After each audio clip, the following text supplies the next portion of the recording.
Le damos la palabra a Alan García, encargado del área jurídica de la Oficina de Alto Comisionado de la ONU. Por favor. Muchas gracias, Margarita. Muy buenas tardes. En principio, agradecer al Comité de Familiares Detenidos Desaparecidos hasta encontrarnos por la gentil invitación que le han hecho a la Oficina en México del Alto Comisionado de las Naciones Unidas para los Derechos Humanos para participar en la presentación de este informe. Por ser esta la primera actividad pública en la que participa la Oficina en México del Alto Comisionado junto con el Comité hasta encontrarnos, deseo iniciar mi participación externando nuestra más sincera felicitación al Comité, a Nadine, a sus integrantes por haber recibido hace unas cuantas semanas el Premio de Derechos Humanos Sergio Méndez Arce. El informe que se presenta el día de hoy, esta tarde, acredita, refrenda el acierto en la definición del beneficiario de este importante galardón. En segundo lugar, quiero señalar que hoy es un día muy especial. Es una fecha importante en la que las heridas se remueven, en la que se sacuden los sentimientos y en la que los dolores supuran. Siempre he creído que para un familiar de una persona desaparecida, las ausencias pesan a lo largo del año, pero hay fechas y ocasiones en las que estas también muerden. Y hoy es una de ellas para Nadine y para Margarita. Reciban en este lamentable nuevo aniversario de la desaparición del Mundo y Gabriel, que se observa el día de hoy, 25 de mayo, una vez más nuestra solidaridad y completa empatía de parte de la Oficina del Alto Comisionado de las Naciones Unidas para los Derechos Humanos en México. Creo que Nadine, Margarita, el comité, hasta encontrarlos, se formularon la pregunta más adecuada que se hacen las personas libres y que no consiste en preguntarse qué nos va a suceder, sino qué podemos y qué debemos hacer. Esa pregunta se le hicieron un 25 de mayo y a partir de ahí empezaron a construir un ejercicio de transformación como defensoras de los derechos humanos, como defensores de los derechos humanos, particularmente relevante, con una contribución decidida y notable desde la sociedad civil. La desaparición de personas en México ha alcanzado niveles críticos en importantes extinciones del territorio nacional. La desaparición de personas desde una perspectiva de los organismos internacionales, retomando lo que ya ha dicho el padre Concha, puede caracterizarse en dos grandes momentos: el momento de la así denominada guerra sucia y el contexto actual de inseguridad y violencia. En el primer contexto, en el de la denominada guerra sucia, la desaparición forzada tenía una clara motivación política, un método de represión política particularmente ejercido en contra de la disidencia de izquierda. En este sentido, bastó con que el régimen político se liberalizara para que cesara su intensidad, ciertamente, mas no así para que se erradicara totalmente por el carácter continuo o permanente de la conducta y también por la presencia de nuevos casos. Tampoco se sancionó a los responsables, tampoco se reparó a las víctimas y mucho menos se develó la verdad. Era una práctica en un contexto de un México autoritario, en donde había una estructura monolítica en el ejercicio del poder público, a partir de una directriz, derivada de una política de Estado encabezada por el Poder Central, particularmente las Fuerzas Armadas y la Secretaría de Gobernación, teniendo como brazo ejecutor fundamentalmente a la Dirección Federal de Seguridad. El contexto actual de desapariciones es un contexto de mayor complejidad, por diversos factores. Uno, hay una pluralidad de actores comisivos. Participan las Fuerzas Armadas, autoridades incluso migratorias, Policía Federal, policías estatales, policías municipales. Segundo, la comisión de esta conducta se hace de modo unilateral o coludida con la criminalidad organizada. Esto es, para que haya una desaparición forzada se requiere invariablemente la participación de agentes del Estado. Esta participación de agentes del Estado en el actual contexto de inseguridad y violencia se da de manera directa o indirecta. Hay una diversidad de motivos, no solamente los políticos como los que se actualizaron durante el contexto de la denominada Guerra Sucia, sino que hoy en día hay una multiplicidad y diversidad de factores por los cuales en México se están desapareciendo a las personas. Hay también una multiplicidad de víctimas, ya no solamente son disidentes políticos, sino que son mujeres, niñas, niños, migrantes y obviamente activistas y defensores de derechos humanos, como lo refiere el informe. El modus operandi también es variado y si bien es cierto, en el contexto de la Guerra Sucia, como lo dice el informe, el epicentro de este lamentable crimen se registró en el estado de Guerrero, hoy en día hay una manifestación geográfica extendida en diversos espacios geográficos territoriales del país, Tamaulipas, Veracruz, obviamente Guerrero, Jalisco, Chihuahua, Nuevo León y Coahuila. De tal suerte que el contexto hoy es mucho más complejo y es, si cabe la expresión, como una especie de caleidoscopio, ¿no?, en donde es difícil entender e identificar una sola imagen. En este sentido, creo yo que el mérito o los méritos del informe que hoy se presentan son diversos y me gustaría enunciarlos, los que me parecen fundamentales. En principio, el informe nos ayuda a parar el movimiento de este caleidoscopio y entender mejor la coloración fúnebre y la forma asimétrica de un tipo específico de desaparición en el contexto actual, aquella que se comete por motivos políticos en contra de activistas, defensores de derechos humanos. Se trata, por consiguiente, de estos lunares cancerígenos en un cuerpo afligido nacional.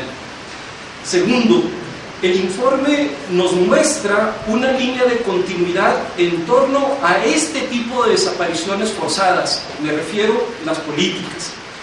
El Estado mexicano no ha dado una respuesta a las desapariciones políticas perpetradas en el contexto de la así denominada Guerra Sucia, lo cual ha alentado la reproducción de este tipo de desapariciones en un contexto ciertamente más complejo, pero donde no ha cesado la caracterización del ejercicio de un método represivo en contra de un actor determinado. Tercero, nos permite entender los elementos distintivos que actualmente caracterizan las desapariciones por motivos políticos. En el contexto de la Guerra Sucia era en contra de una disidencia política fundamentalmente de izquierda, alguna de la cual ciertamente había optado por la vía armada. Hoy esta motivación política es multicolorida, desde actores que se involucraron en actividades armadas, como el propio Edmundo y Gabriel, pero también otros activistas que, sin haber optado por las armas, han enfrentado una conducta que no se justifica bajo ninguna circunstancia. Cuarto mérito, el comité, hasta encontrarlos, reconoce y ejercita la importancia que supone levantar la voz y defender a un actor crucial para cualquier régimen democrático: las defensoras y defensores de derechos humanos y los activistas sociales. Y no porque pretendan alcanzar y conceder un privilegio, sino porque pretenden proteger una función vital para el estado de salud de cualquier régimen político que aspire a ser democrático. El quinto mérito del informe que hoy se presenta es la fuerza metodológica del mismo. Ya lo decía, y lo decía bien el padre Concha, en principio hay un trabajo de documentación, de sistematización de nombres y apellidos, no solamente de las víctimas directas, sino también de la fecha en la que inició la desaparición, eventualmente de la fecha en la que culminó la desaparición, también un señalamiento respecto del actor perpetrador comisivo de la conducta y la organización a la que pertenece la persona desaparecida. Pero también la fuerza metodológica del informe que hoy se presenta radica y reposa en la recuperación que hace el comité de los estándares internacionales en materia de derechos humanos. razón por la cual particularmente nos da un motivo de muchísima satisfacción participar como integrante de un organismo internacional. El comité retoma la definición internacional, el comité subdivide los elementos, ¿no?, de la desaparición forzada, alude al carácter permanente o continuo de la misma, refiere la afectación múltiple a una serie de derechos humanos, el derecho a la libertad, el derecho a la integridad, a la personalidad, al acceso a la justicia, a la protección de la ley, cómo coloca en grave riesgo el derecho a la vida, y también esto que decía el padre Concha, el carácter multipluriofensivo, la afectación que genera no solamente las víctimas, así denominadas directas, permítanme la licencia, sino también a los familiares, a los seres queridos y a los espacios comunitarios ante los cuales han sido sustraídas las personas desaparecidas. Y esta recuperación de estándares internacionales también retoma algo que me parece fundamental referir esta tarde, que las desapariciones forzadas pueden ser indefinidas, pero también pueden ser de carácter temporal. Por eso es que ustedes encontrarán en este informe que en algunos casos las personas se conoce su paradero, o porque fueron liberadas o porque fueron lamentablemente ejecutadas arbitrariamente, extrajudicialmente de la vida. Y esto es muy importante decirlo porque tanto el Grupo de Trabajo de Naciones Unidas sobre Desapariciones Forzadas o Involuntarias, en un comentario general, como el Comité contra la Desaparición Forzada, en el primer precedente que acaba de dictar hace unas cuantas semanas sobre desaparición, refiere que el tema de la temporalidad es irrelevante para caracterizar una desaparición forzada. Una desaparición forzada puede ocurrir durante un día, 2 días, 3 días, o puede ocurrir de manera indefinida. Este quinto factor me parece muy importante en el informe, por consiguiente, repito, la fuerza metodológica. El sexto mérito que yo encuentro en el informe que se presenta hoy es la solidaridad del comité hasta encontrarlos con otros casos. No solamente es la desaparición de Edmundo y Gabriel, razón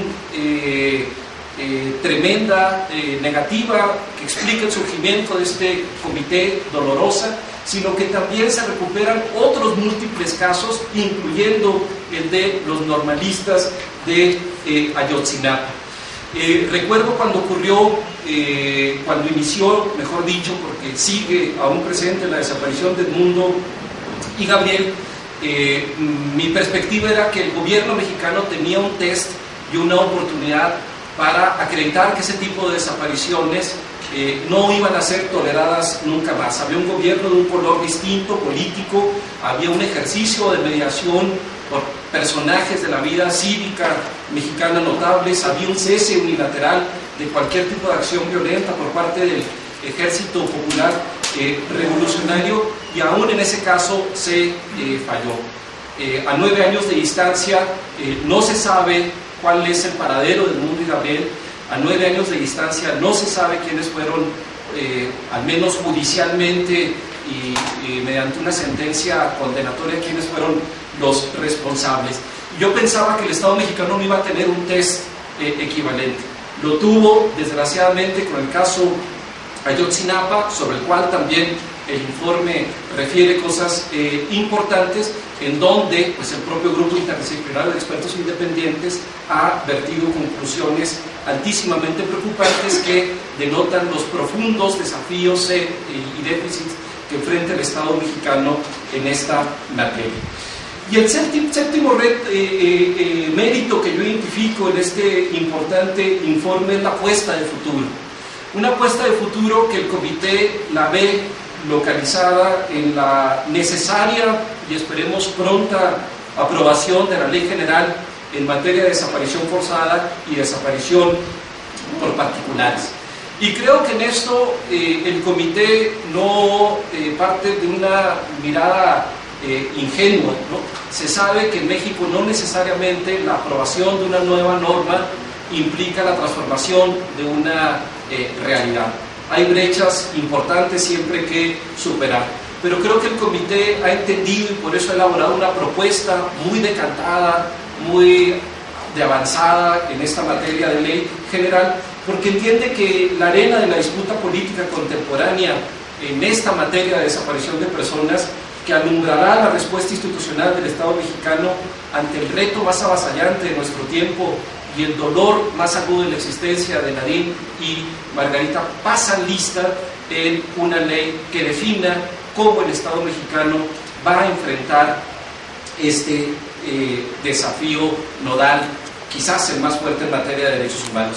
Se trata ciertamente de un problema complejo que precisa de soluciones estructurales y holísticas a las cuales el comité está contribuye con este informe.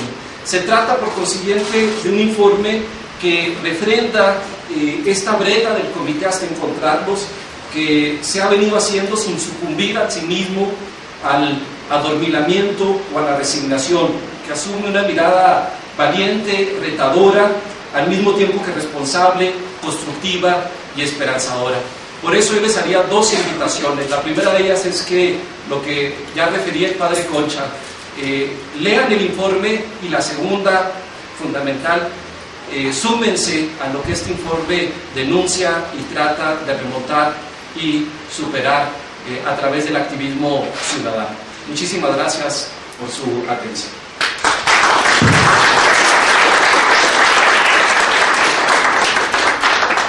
Pues muchas gracias por su participación. Todos estos temas son muy interesantes. Como él dijo, que hoy es un día muy grande para nosotros los familiares, 25 de mayo. Es muy fuerte, pero aquí estamos con los 9 años de lucha, de una lucha que no sabemos hasta cuándo, hasta que aparezca.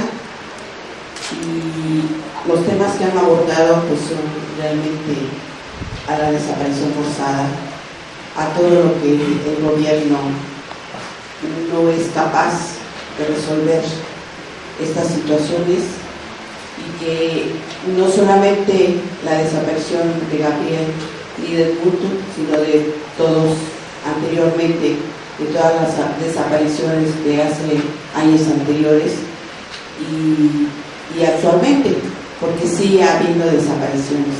Yo creo que como seres humanos deseamos lo mejor es que no hubiera desapariciones y que la justicia estuviera al cuidado de nuestro pueblo de México, pero sin embargo es al contrario. Yo creo que se han dado casos que ellos mismos han desaparecido a las personas y le echan la culpa a otras. Pero sin embargo se ve claro, y que desgraciadamente si hablamos muy fuerte, empieza el hostigamiento a los familiares, pero aún así, pues ya el miedo lo tenemos que dominar y seguir. Creo que son 9 años de lucha constante, y a pesar de eso seguiremos, no sabemos hasta cuándo, pero seguiremos adelante, y no solamente para nuestros familiares, sino para las demás personas que también sufren este dolor y que a veces por miedo no son capaces de denunciarlo o de unirse a alguna organización, porque el miedo es terrible, pero hay que dominarlo para estar en este momento como lo estamos nosotros, con el comité, hasta encontrarnos. Muchas gracias por su participación.